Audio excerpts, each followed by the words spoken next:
ಮೂಲ ಹರಿಹರನ ಮೂರ್ತಿಗೆ ಪಾದಗಳಿಲ್ಲ. ಹೋಳಿಗೆ ಆಂಜನೇಯ ಅಂತ ಎಲ್ಲರಿಗೂ ಮೊಟ್ಟ ಮೊದಲಿಗೆ ಹುಟ್ಟೋದೊಂದು ಆಂಜನೇಯ ಸರಿ, ಹೋಳಿಗೆ ಆಂಜನೇಯ ಯಾಕ ಅಂತ ಬಹಳಷ್ಟು ಮಂದಿ ತಲೆ ಒಳಗೆ ಇರ್ತದೆ.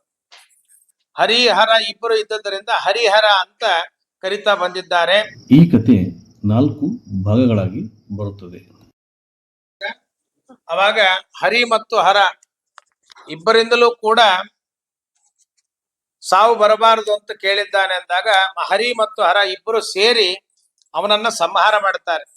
ಸಂಹಾರ ಮಾಡಬೇಕಾದಾಗ ನಿನಗೇನು ಬೇಕು ಅಂತ ಕೇಳಿದ್ರೆ ಅವಾಗ ಅವನು ಹೇಳ್ತಾನೆ, ನನಗೆ ನಿನ್ನ 2 ಪಾದ ಬೇಕು ಅಂತ ಕೇಳ್ತಾನೆ. ಕೇಳಿದಾಗ ಅವಾಗ ಅವನ ಪಾದಗಳನ್ನ ಕೊಡ್ತಾನೆ. ಮೂಲ ಹರಿಹರನ ಮೂರ್ತಿಗೆ ಪಾದಗಳಿಲ್ಲ, ಪಾದಗಳು ನದಿಯೊಳಗ. ಆ ಸಂಹಾರ ಮಾಡಿದಾಗ ಈ ಊರಿನಿಂದ ಹೆಸರಿನಿಂದ ಇದು ಒಂದು ಕ್ಷೇತ್ರವಾಗಲಿ ಅಂತ ಅನ್ನೋದಕ್ಕಾಗಿ ಗುಹಾರಣ್ಯ ಕ್ಷೇತ್ರ ಅಂತಾಯ್ತು.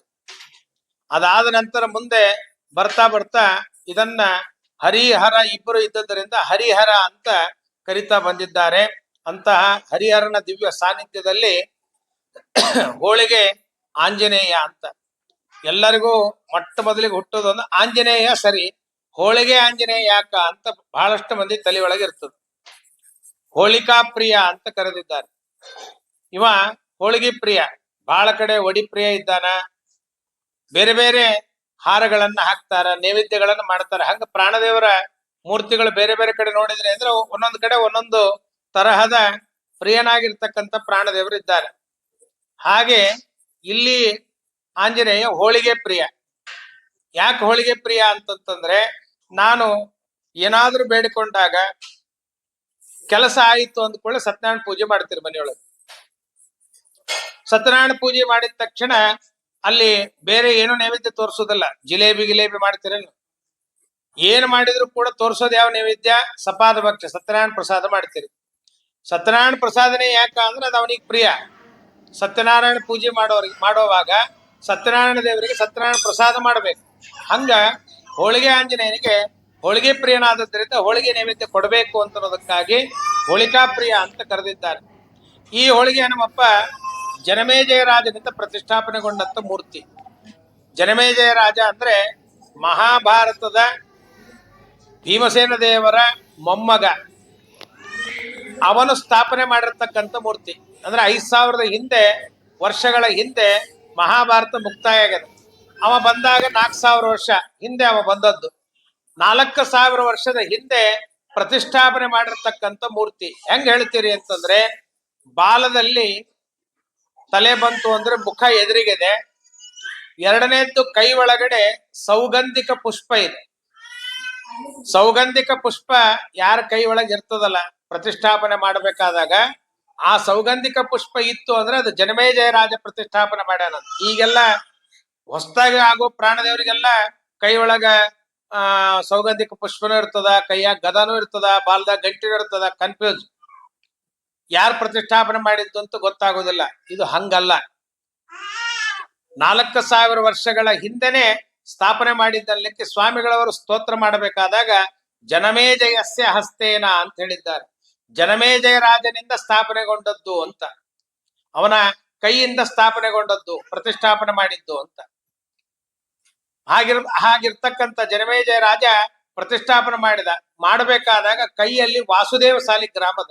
ನಮ್ ಕೆಲಸ ಕಾಯಿ ಇಟ್ಟು ಬೇಡ್ಕೋತೀವಿ, ಫಾಸ್ಟ್ ಆಗಿ ಯಾಕೆ ಆಗ್ತದ ಅಂತಂದ್ರೆ ಕೈ ಒಳಗೆ ವಾಸುದೇವ ಸಾಲಿಗ್ರಾಮದ. ಬೇರೆ ಬೇರೆ ಬೇರೆ ಬೇರೆ ಕಡೆಗಳಲ್ಲಿ ಪ್ರಾಣದೇವರಿಗೆ ಒಬ್ಬರಿಗೆ ಕಣ್ಣೊಳಗದ, ಒಬ್ರಿಗೆ ತಲೆ ಮೇಲದ. ಇಲ್ಲೇ 3 ಹನುಮಪ್ಪನ ನೋಡ್ಲಿಕ್ಕೆ ಹೋಗ್ತೀವಿ ನಾವು. ನೋಡ್ಲಿಕ್ಕೆ ಹೋದಾಗ ಅಲ್ಲೆಲ್ಲ ಒಂದೊಂದು ಕಡೆ ಒಂದೊಂದು, ಕೈ ಒಳಗ, ಬಾಯಿ ಒಳಗ, ಕಣ್ಣೊಳಗ, ತಲೆ ಮೇಲೆ, ಹೀಗೆಲ್ಲ ಪ್ರಾಣದೇವರಿಗೆ ಒಂದೊಂದು ಕಡೆ ಸಾಲಿಗ್ರಾಮ. ಹಂಗ ನಮ್ಮ ಹೋಳಿಗೆ ಆಂಜನೇಯನಿಗೆ ಕೈ ಒಳಗ ವಾಸುದೇವ ಸಾಲಿಗ್ರಾಮ ಅದ. ವಾಸುದೇವ ಸಾಲಿಗ್ರಾಮ ಇದ್ದದ್ದರಿಂದ ನೀವು ಕಾಯಿ ಇಟ್ಟು ಬೇಡ್ಕೊಂಡ ತಕ್ಷಣ ಅಲ್ಲಿಯೇ ವಾಯುದೇವರು ಭಗವಂತನನ್ನ ಪ್ರಾರ್ಥನೆ ಮಾಡ್ತಾರೆ. ಕೆಲ್ಸಕ್ಕೆ ಬಂದಾನ ಮಾಡಿಕೊಡ್ಲ, ಅವಶ್ಯ ಮಾಡು ಅಂದ ತಕ್ಷಣ ನಿಮ್ಮ ಕೆಲಸ ಭಗವಂತನ ಆಜ್ಞೆಯನ್ನು ತೆಗೆದುಕೊಂಡು ವಾಯುದೇವರು ನಿಮ್ಮ ಕೆಲಸವನ್ನು ಮಾಡಿ ಕೊಡ್ತಾರೆ ಅಂತನ್ಲಿಕ್ಕೆ ಇದು ಸಾಕ್ಷಿಯಾಗದ. ಹಿಂಗ ಬೇಕಾದಷ್ಟು ಬಂದು ಜನ ಕಾಯಿ ಇಟ್ಟು ಹೋದ ಕೆಲಸಗಳಾಗಿದ್ದದ. ಕಾಯಿ ಇಟ್ಟು ಕೆಲಸ ಆಗಿತ್ತು ಅಂದ್ರೆ ಮಕ್ಕಳಿಲ್ದವ್ರಿಗೆ ಮಕ್ಕಳಾಗ್ಯದ, ಮದುವೆ ಇಲ್ದವ್ರಿಗೆ ಮದುವೆ, ಬಿಸಿನೆಸ್ ಪರ್ಪಸ್ಸಿಗೆ ಅಂತ ಬಂದವರಿಗೆ ಯಾರಿಗೆ ಅನಾನುಕೂಲತೆ ಆಗದ ಅವರಿಗೆ, ಯಾವ್ಯಾವ ಉದ್ದೇಶಪೂರ್ವಕವಾಗಿ ಕಾಯಿ ಇಡ್ತಾ ಬಂದಾರ ಅವರೆಲ್ಲರಿಗೂ ಕೂಡ ಅವರ ಮನೋ ಅಭಿಷ್ಟ ಕಾಮನೆಗಳು ಪೂರ್ಣಗೊಳ್ಳಿಕ್ಕಾಗಿ ಇಲ್ಲಿ ಕೆಲಸಗಳಾಗಿದ್ದದ. ಕೆಲಸ ಆದ ಮೇಲೆ ನೈವೇದ್ಯ ಕೊಟ್ಟಿದ್ದಿಲ್ಲ ಮರ್ತು ಹೋದ್ರು ಅಂತಂದ್ರೆ ಕೋತಿ ರೂಪದಿಂದ ಮಂಗಗಳ ಮನೆಗೆ ಬಂದು ಏನು ಬೇರೆ ಏನು ಯಾರಿಗೂ ಏನು ಹಾನಿ ಮಾಡಿಲ್ಲ ಇಲ್ಲಿ ತನಕ. ಮಂಗಗಳು ಬರೋದು ಕಡ್ಲಿ ಬೇಳಿ ಬೆಲ್ಲ ತುಪ್ಪ ಮನೆಯೊಳಗೆ ಏನ್ ಇರ್ತದಲ್ಲ ಅದನ್ನೇ ತಗೊಂಡು ಹಾಕಿ ಕಲಸಿ ತಿಂದದ್ದದು. ಎಷ್ಟೋ ಕಡೆ ಬೆಳಗಾವದಿಂದ ಹಿಡ್ಕೊಂಡು ಮೈಸೂರು ತನಕ ಎಲ್ಲಾ ಕಡೆಗಳಲ್ಲೂ ಬಂದು ಹೇಳ್ಯಾರು, ನಮ್ಮ ಮನೆಗೆ ಒಂದ್ 5-6 ಮಂಗಗಳು ಬಂದಿದ್ವಿ, ನಾವು ಬಾಳೆಹಣ್ಣು ಕೊಟ್ಟಿವಿ ತಿನ್ನಿಲ್ಲ, ಬೇರೆ ಬೇರೆ ಹಣ್ಣು ನಿಂತು ಮುಟ್ಟಿಲ್ಲ, ಕೇವಲ ಕಡ್ಲಿ ಬೇಳಿ ಬೆಲ್ಲ ತುಪ್ಪ ಅದೇ ಹಾಕೊಳ್ಳೋದು ತಿನ್ನೋದು. ಯಾಕಂದ್ರೆ ನಾವು ಮರ್ತಿದ್ವಿ, 2 ವರ್ಷ ಆಗಿತ್ತು ನೈವೇದ್ಯ ಕೊಟ್ಟಿದ್ದಿಲ್ಲ, ಮರ್ತೋಗ್ಬಿಟ್ಟಿದ್ವಿ. ನಾವು ನೆನಪು ಮಾಡ್ಲಿಕ್ಕಾಗಿ ಮಂಗ ಬಂದು ಕಡ್ಲಿ ಬೇಳಿ ಬೆಲ್ಲ ತುಪ್ಪ ಕಲಿಸಿ ತಿಂದ ಮೇಲೆ ನಮ್ಗೆ ನೆನಪಾಯ್ತು, ನಾವು ಬಂದು ಇಲ್ಲಿ ನೈವೇದ್ಯ ಬರೆಸಿದ್ವಿ, ಅದಾದ ಮೇಲೆ ಇಲ್ಲಿ ತನಕ ನಮ್ಗ ನಮ್ಮ ಮನೆ ಸುತ್ತ ಮಂಗಗಳು ಕಂಡಿಲ್ಲ ಅಂತ ಬಹಳಷ್ಟು ಜನ ಹೇಳಿದ್ದದು. ಸ್ನೇಹಿತರೆ, ಈ ದೇವಸ್ಥಾನದ ಸಂಪೂರ್ಣ ಕಥೆ ತುಂಬ ದೊಡ್ಡದು. ಆದ್ದರಿಂದ ಇದನ್ನು 4 ಭಾಗಗಳಲ್ಲಿ ಕೊಡುತ್ತೇವೆ. ಮುಂದಿನ ಭಾಗ ಬೇಗ ಬರುತ್ತದೆ.